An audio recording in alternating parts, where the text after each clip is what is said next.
To preview and actually live it. Are you kidding? Now we are.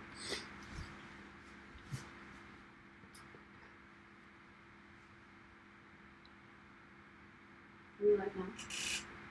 Mm-hmm.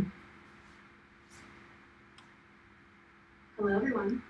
I'm Helena Behrens. It's March 19th. Today is my birthday, and I hate it. Classically, it's not been a particularly auspicious day, and this year, given all that's going on, everything I would like to do for my birthday is either illegal or doesn't like me back. This year I'm turning 20, which is exciting because I'm officially no longer a troubled teen, just a weird adult. Technically, I did plan a party for myself, but it wasn't a birthday party. It was a born-again virgin party. It was going to be a lot of fun. The dress code, all white, it would start at 10 p.m. Where's Helena, everyone would say. I'm nowhere to be seen. Why? I'll get there. People are mingling, having a few laughs. 11:59, the lights shut off. Everyone's confused. Suddenly, the beginning chords to Like a Prayer by Madonna are slowly building. A spotlight falls to someone in the crowd. It's me. I'm dressed in a luxurious red robe and holding a cordless microphone. Life is a mystery. A crowd parts for me. Everyone must stand alone. I'm walking towards the center of the room. I hear you call my name, and it feels like... I pause. My eyes search for someone in the room. They're not there. They could never be there. They don't exist. There's only me! Oh. Second reveal. There's fishing wire attached to the robe the whole time. It's ripped from my body to reveal a chaste white satin slip. Dun, dun, dun, dun, dun, dun. I'm encircled by an undisclosed amount of people, each representing a past lover and each holding a dark red rose. When you call my name, it's like a little prayer. I'm down on my knees, I want to take you there. For the sake of time, we'll skip to the second verse. I hear your voice. Now, obviously, this is a high-budget production. Unbeknownst to the audience, there is underneath my chaste white satin slip is a harness. I slowly begin to lift off the ground. It's like an angel sighing. Blah, blah, blah, blah, blah. I close my eyes. I'm overcome by emotion. I can no longer bear to face the audience. Oh God, I think I'm falling. There's been an accident. Oh God, I'm hurtling towards the ground. She shouldn't have chosen such an ambitious number. Right, wrong. Not 3 feet from the ground. I stop falling. I'm suspended, midair. Out of the sky, I close my eyes. Heaven help me. The undisclosed amount of backup dancers each throw their rose towards the sky, one by one, each of them bursting to flame. We finish the number, and it's met with a standing ovation. I win an Emmy and my virginity. But I can't do that this year. So instead, I will be telling jokes. Starting now. A lot of people don't know that I know when I'm being funny. They just think I'm unhinged because I present very feminine and I'm a woman. I would say the people that have the biggest issue with it would be men on the internet, specifically incels, pardon me. Involuntary celibates, because I think they primarily consider the physical aspects of a woman. They don't know we're funny yet, so they see me telling a poop joke, not as a joke, but as confirmation that I'm a certifiably deranged woman, which I actually refer to as the no-wipe, left swipe pipeline. Coincidentally, what they called me in high school. Kidding, it was 4. To be entirely honest, everything I know about incels is based on theory. I'm not fully sure what their origin is, but I assume it has something to do with childhood development. Do you remember how we used to flirt as kids? We were mean to each other. And as we grow older, it's generally understood that that kind of behavior will no longer work. But my hypothesis is that incels stop listening to women right before puberty, which also happens to be the period in which most men learn not to do that. Can you imagine if we were all like incels and never stopped being mean? It would be chaos. Having brunch with your friends and one would ask you, so, how are things going with Todd? And then you'd have to be like, well, we haven't talked about anything yet, but last Tuesday he threw a clump of dirt at my head, so I guess you could say things are getting pretty serious. Or guys would be like, there's this new girl in the office, and I want to let her know I'm interested without being too upfront, so I took a shit on her desk and called her stupid. Maybe I'm not being fair to incels. You know, I'm sure they try to understand women. They just don't fully grasp context. I mean, it is involuntary. Like, I think when they hear women saying things like, I want a modern fairy tale. I want to be treated like a princess because all women talk like that.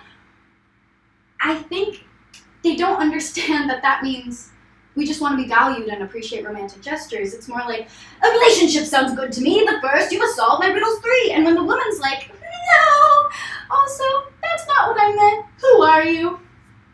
Don't recognize me? Get ready for a lecture. You should have known by my anime girl profile picture. Listen, I really don't want to do this right now. Ugh, caught in a lie, you hypocrite! No wonder men treat you like shit. Stop contacting me. For me to cease would take a blessing, or perhaps a photo of Madame undressing. I was hoping you'd be more submissive. Now respond to my Facebook missive! Dumb whore. On the other end of the spectrum, of people who don't know that I know, when I'm being funny, we have men who do have sex with a lot of women. And when those kinds of men talk to me, it sounds a little different. Because they don't start on the offense, they start with flattery. But again, the concept that I'd somehow be lucid enough to understand what I'm saying is beyond reach. So they just assume I'm some sort of weird adult, which, as we've discussed, is true. But how do you tell a weird adult that they're the good kind of weird adult? Can I just say, you're not like any other girl I've ever met. Not like other girls. Aww! See, this isn't a red flag. This is a dumpster fire. This is a dumpster fire that has set off smoke alarms that not only woke up the whole neighborhood, but now everything surrounding this dumpster fire is presumably destructive garbage. Let's dissect the meaning behind this statement. Are you implying that I act differently from other women? Because if that's the case, I've had a team of medical professionals tell me that for years.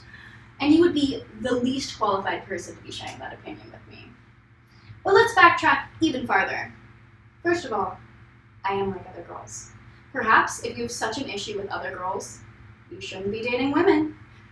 Second of all, I like other girls. You're just easy. It's so hard to date women because of the whole gay thing that's always in question. Like, are we kissing because we're drunk or because we're friends and haven't seen each other in a long time? Is this foreplay?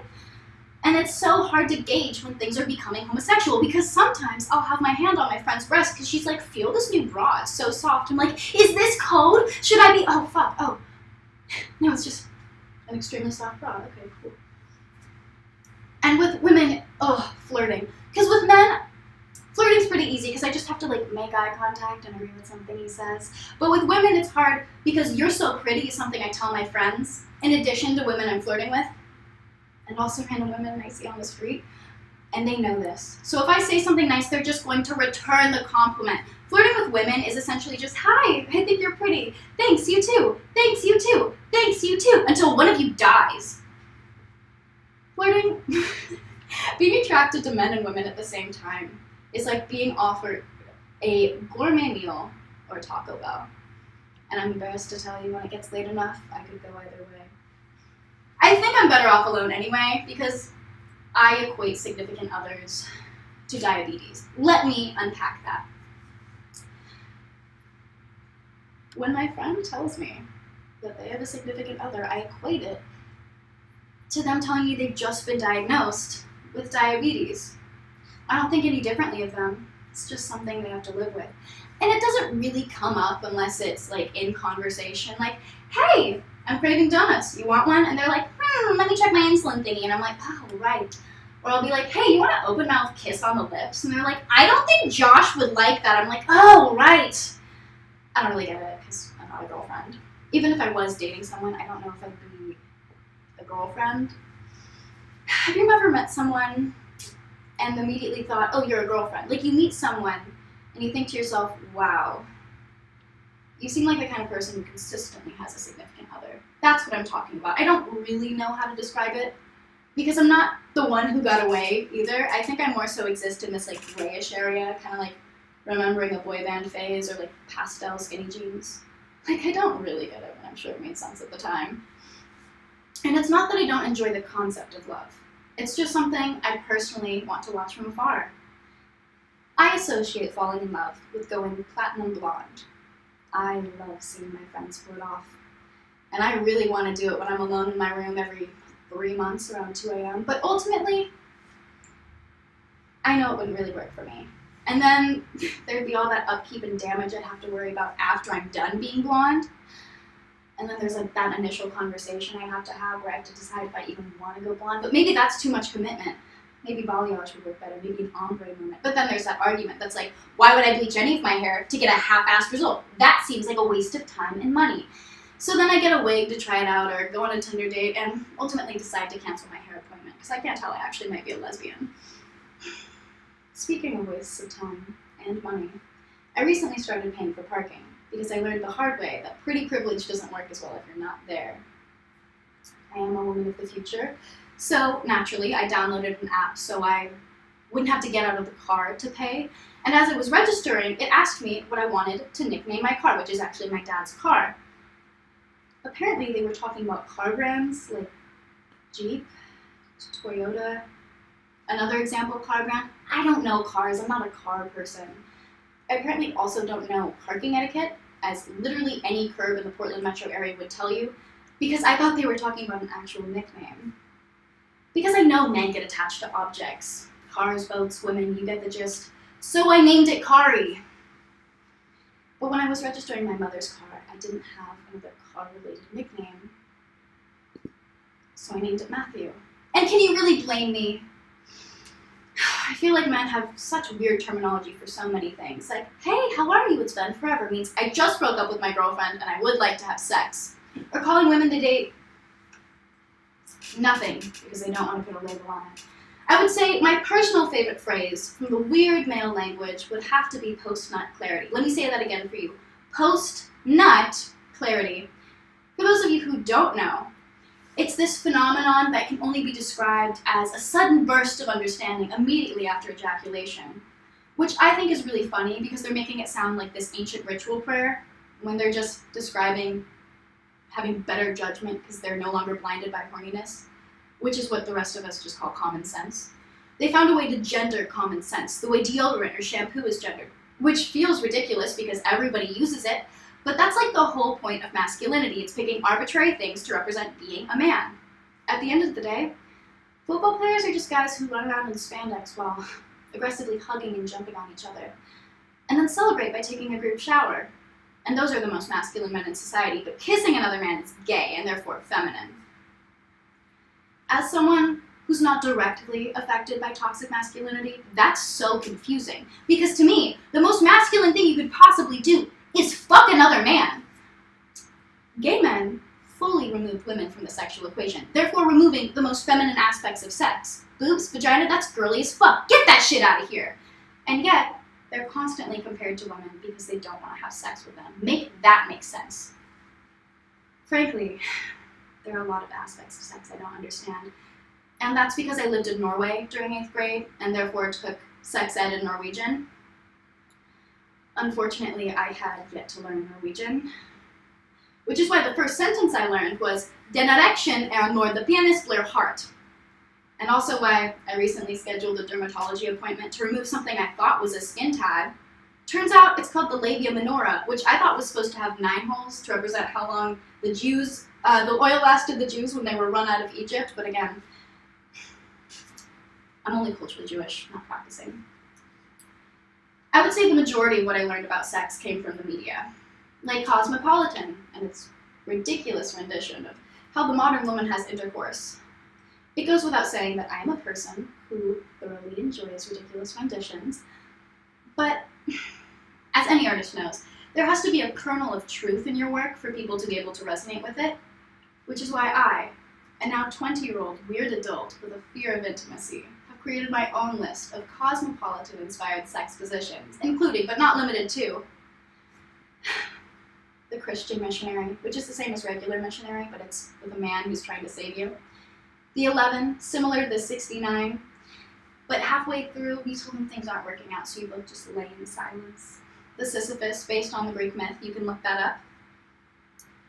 The county sheriff, alternatively called reverse cowgirl, which is just pegging a boy in the skirt. Shower pre-sex, not a position, just a request. In and out of body, where one of you disassociates halfway through. Honey, I swallowed the kids. No. And finally, pre-nut clarity. Similar to post-nut clarity, but you realize what a bad decision this was a split second before it happens. So sex is cool, right? At least that's what I've heard. Have you ever experienced something and you're like, in this moment, I'm overstimulated, and I sure can't process this right now. But 2 days' time, I'm going to be thinking about this a lot. Let me tell you a quick story. Recently, my friend texted me to tell me that they're moving to Portland. We're going to refer to him as Jack. Jack is an objectively attractive person, and I am bored and shallow. So I decide that this guy, who I personally know, is going to be my current bi-weekly crush. Because having sex with people you're friends with is a good idea, and there's no way that this could possibly backfire. We're going to skip like 3 chapters. I am now at this person's apartment, under the assumption that I've been booty called. So I'm sitting there, watching as this man puts away groceries for an hour, and I'm thinking to myself, this is odd. More time passes, and I lack patience, so finally I just turn to him and say in a notably accusatory tone, Jack, do you want to have sex with me? He freezes and goes, are you joking? This is not what I wanted to hear. I say, no. It's crickets, babe. I don't know if you've ever had to ask someone this question in this way, but I can tell you right now that the last response you want is them going, for 30 seconds straight. 1 Mississippi, 2 Mississippi, 3 Mississippi, 4 Mississippi, 5 Mississippi. That's 6 of those for reference. Where was I? Oh, right. Why did you think I wanted to have sex with you? Well, I don't know. You told me not to come over until you had a couch. I was sitting on the floor. Okay. Well, men fuck McChickens. I want you to know that this was an entirely real conversation, and I really chose to say, men fuck McChickens, so I usually assume they'd probably want to have sex with me. He looks me dead in the eyes and goes, that's a good attitude to have. That's good self-esteem, which, bless his heart, is the nicest possible way to say, aw, I love your confidence, babe. Needless to say, this is a nightmare situation. So I leave and text him the next day, hey, let's just go on a hike next time. And we compromised by never speaking to each other again. The end. Thank you so much for coming and celebrating my birthday with me. Good night!